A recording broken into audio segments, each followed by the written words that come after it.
Hei, olen Raimo Puustinen, Euroit-osakeyhtiön hallituksen puheenjohtaja.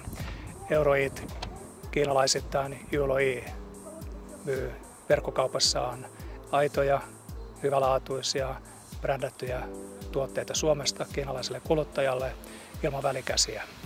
Euroitin liikeidea syntyi vuonna 2013, jolloin partnerimme Kiinassa ehdotti meille, että lähtisimme verkkokauppayrittäjiksi Kiinaan.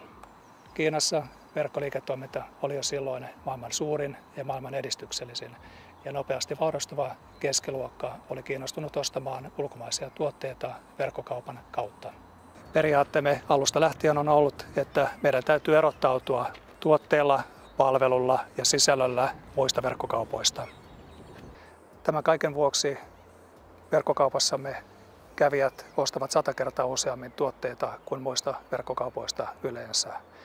Ensimmäisen vuoden aikana pyrimme merkittävästi kasvattamaan liikevaihtoamme ja vuoden 2017 aikana tavoittelemme jo 1 miljoonan euron liikevaihtoa. Yhteistyökumppaneitamme ovat tällä hetkellä muun muassa Brumberg, Raisio, Lignanet Pispanen, Kiantama, Muurla.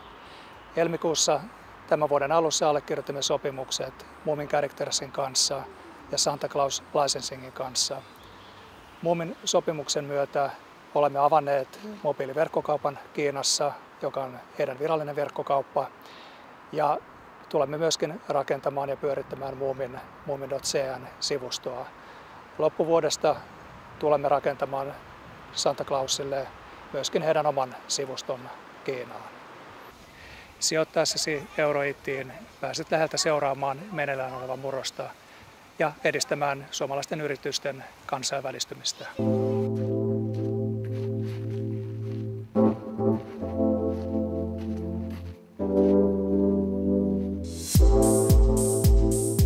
Hyppää Euroitin rattaille ja lähde tekemään suomalaista viennin historiaa.